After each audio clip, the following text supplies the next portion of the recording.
Well, this morning we are going to we're going to put our attention towards the voices, the themes, the states of consciousness within a specific part of our Gospels. We're looking at Luke this morning, Luke 15, chapters 11 through 32. And this is called the parable of the lost son. It's called the parable of the lost son. It's also called the parable of the prodigal son. And prodigal simply means to be wasteful or reckless. It's also called the parable of the two brothers. And so, what is a parable? Well, a parable is one of the 4 teaching methods that Jesus used. And for those of you who are like me, we want to know what the other 3 are too. And the others are miracles, precepts, which are simple, concise statements, and actions, the way Jesus lived his life, modeled his life. And those were his teaching methods. And a parable is simply a story that illustrates a moral or a spiritual lesson. And it is also an allegory. It contains within it hidden messages deeper than what you find right there on the surface. Well, as I delved into this parable of the lost son, I used as one of my guides this wonderful book called The Return of the Prodigal Son, a story of homecoming. And it's by one of my favorite authors, Henri Nouwen. Henri Nouwen was a Dutch Catholic priest who was also a professor, a writer, a theologian. Before he passed, he wrote, I believe, 39 books, and I have several of those books. He's a prolific author, and I love the way that he writes. And this entire book and so much of his life study was spent on this one story, the parable of the lost son. And he used as his guide to delve deeper into the story a painting from 17th century artist Rembrandt. He came across this painting by accident and went to see the original, spent some time with this painting as Rembrandt's understanding of this piece of scripture. And so today we're going to look at this 1st century scripture, this parable. We're going to look at it through the eyes and the understanding of Rembrandt in the 17th century, through the eyes and the understanding of Henri Nouwen in the 20th century, and more importantly, through our own lenses, our understanding, our hearts, and our minds here in the 21st century. So I'm going to share the parable with you. Please sit back, relax wherever you are, and let this story wash over you as you hear these words. For Jesus is speaking to the crowds and he is sharing stories. And he said, there was a man who had 2 sons, and the younger of them said to his father, Father, give me the share of property that falls to me. And he divided his living between them. Not many days later, the younger son gathered all he had and took his journey into a far country. And there he squandered his property in loose living. And when he had spent everything, a great famine arose in that country, and he began to be in want. So he went and joined himself to one of the citizens of that country, who sent him into the fields to feed swine. And he would gladly have fed on the pods that the swine ate, and no one gave him anything. But when he came to himself, he said, how many of my father's hired servants have bread enough and to spare, but I perish here in hunger. I will arise and go to my father, and I will say to him, Father, I have sinned against heaven and before you. I am no longer worthy to be called your son. Treat me as one of your hired servants. And he arose and came to his father. But while he was yet at a far distance, his father saw him and had compassion. And he ran and he embraced his son and he kissed him. And the son said to him, Father, I have sinned against heaven and before you. I'm no longer worthy to be called your son. But the father said to the servants, bring quickly the best robe and put it on him, and put a ring on his hand and shoes on his feet, and bring the fatted calf and kill it, and let us eat and make merry. For this my son was dead, and he is alive again. He was lost and is found. And they began to make merry. Now his elder son was in the field, and as he came and drew nearer, he heard the music and dancing, and he called one of the servants and asked what this meant. And the servant said to him, your brother has come, and your father has killed the fatted calf because he's received him safe and sound. But he was angry and refused to go in. His father came out and entreated him. But he answered his father, lo, these many years I've served you, and I've never disobeyed you. And yet you never gave me a fatted calf that I might make merry with my friends. But when this son of yours came, who has devoured your living with harlots, you killed for him the fatted calf. And he said to him, son, you are always with me, and all that is mine in yours. It was fitting to make merry and be glad. For this your brother was dead, and he is alive. He was lost and is found. Well, today we're going to delve into this parable. We're going to look at the younger son. We're going to look at the elder son and find a deeper understanding for ourselves. So let us first look at the younger son. So it begins with his request to be given his inheritance. And not only to be given his inheritance, but to allow him to cash it in and to go and make merry. This alone, this part of the story alone would have shocked any of those who heard this story from Jesus or who later heard it from others sharing the parable. For that was unheard of, for a son to ask his father for his inheritance. It was hurtful. It was offensive. It was a radical contradiction to this venerated tradition of heritage. Now, we don't hear that when we hear the story today. It sounds like a simple request that a father complied with. But then what would have been heard in that story was the son saying to the father, I can't wait until you're dead. Give me what is mine now. How hurtful that must have been to the father. And yet we are told that he complied. So let's look at some of the other characteristics of this younger son. And so he appears to be very brash, very self-confident, and very self-indulgent. He was foolish, he was arrogant, he was proud, and he was eager to explore all that the world had to offer him. And he was willing to drastically cut himself off from the way of living, from the way of thinking and acting that it was handed down from generation to generation as a sacred legacy. And he was willing to off from that. And so this was more than disrespect. This was a betrayal of treasured family and community values. And so he was headstrong. And of course, we don't know if he was oblivious to how this would affect his family and community, or if he was just uncaring. He wanted what he wanted when he wanted. And so he took off for the far country. He wasted everything that he had, that would have been given. He found himself alone. He found himself feeding pigs, being very hungry, and coming home, being willing to just be one of his father's servants. And so how do we find ourselves in this story?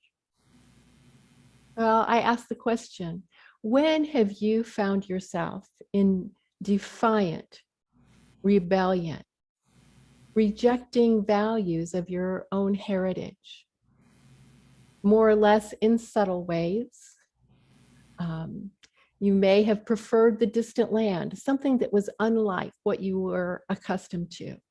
This may have been a spiritual far country or emotional far country. Leaving home doesn't always mean physically leaving home. It doesn't always mean that it's an historical tie to a place or a time.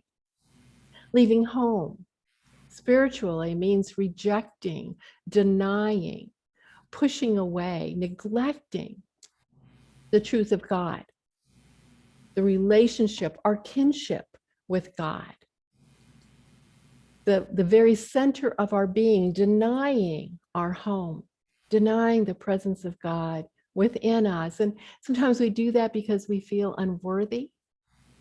We cannot believe that God is with us now, has always been, will always be. It may be because we are not confident in who we are. We feel unworthy. And so over and over again, we leave home. We become deaf to that beautiful, gentle voice within us that calls us the beloved. For this voice is not boisterous. It does not force itself upon us. It does not demand to be heard. And yet in our world is filled with voices that tell us we are unworthy. It is as if the world is saying, you have to prove yourself. You have to do something. You have to be someone. You have to prove your worth. And we listen to that instead of to that inner voice that says, you are my beloved. You have always been and always will be. As I was preparing for the talk today, I received a meditation, which I receive daily from the Henri Nouwen Society based on his writings. And this is the meditation that I received yesterday. You are the beloved. Life is a gift. Each one of us is unique, known by name, and loved by the one who fashioned us. Unfortunately, there is a very loud, consistent, and powerful message coming to us from our world that leads us to believe we must prove our belovedness by how we look, by what we have, by what we accomplish. We become preoccupied with making it in this life, and we are very slow to grasp the liberating truth of our origins and our finality. We need to hear the message announced and the message emboldened over and over again. Only then do we find the courage to claim it and live from it. The message is, you are the beloved. You are the beloved. And when we recognize that, just like the younger son, we come to ourselves. We come to ourselves and we want to return home. We remember who we are. And we remember whose we are. And our only desire is to return to that awareness. We turn to prayer. We turn to meditation. We turn to that inner voice, that voice within us that loves us. It's a homecoming. It's a homecoming to the presence of God within us. Now we look at the elder son. The elder son is the one who stayed home. The one who stayed home, but is also lost. For he did all the things that his father wanted him to do. He was the dutiful son. He was the obedient one. He followed every command. And yet he wandered away from the love of his father. He wandered away from the truth that he also is the beloved. And so he found himself wrapped up in duty. He worked hard, he fulfilled his obligations, and he became increasingly bitter and resentful and jealous of his younger brother who'd gone off to do who knows what. He became angry. Perhaps he feared being a disappointment to his family or to his community, for he knew what his brother had done. There may have been a part of him that yearned to break from tradition, to do something differently, but he felt compelled to stay to be the good one, do all the proper things. And yet, he was not free. He felt oppressed. He felt burdened by his obligations. Yet he lived with his father. He lived right there where all he had to do is open his heart to receive. And we can see that he was lost also. For the reaction that he had to his brother returning was one of jealousy, almost hatred. The things that he said to his father were very unkind and selfish and filled with a broken heart, a heart that felt it had never gotten its due, a heart that was saying, I've done everything I've ever meant to do, ever supposed to do, and yet I've never gotten my due. I've never gotten the respect. I've never gotten attention. That's what we see coming from the heart of the elder son. And so we ask ourselves, how might this apply to us? Well, have we ever complained about something? Some way we've been offended, some way we've been treated, and we may have been treated horribly at times in our lives. And we've moved past that, we've moved through that.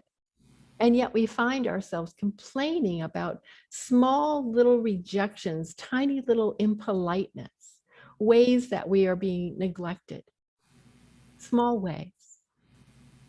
And because our attention is on them, we're murmuring within, we're whining, we're grumbling, we're griping on. And the more we dwell on whatever it is, the worse state we find ourselves in.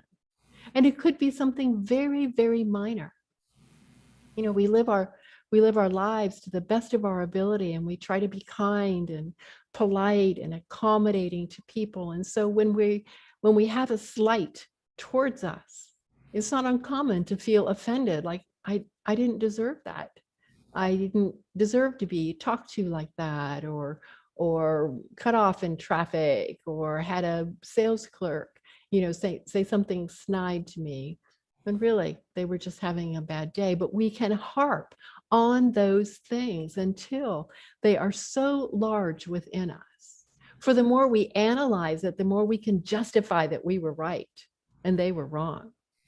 And the more deeply we delve into it, the more complicated it is. And there is an enormous, dark, drawing power to this inner complaint that just pulls us down in a downward spiral. For the more we judge others, we find ourselves judging ourselves. The more we feel self-righteous, the more we self-reject ourselves. And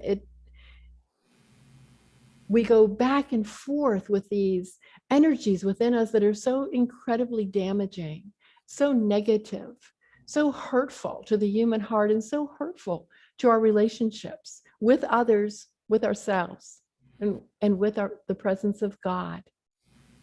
For when we're griping and complaining, we're not in the space of love and harmony. And the more and more lost we can become, being seduced into this interior vast labyrinth of darkness, when we find ourselves complaining and murmuring and griping. And we end up feeling like the most misunderstood, the most disrespected person in the world.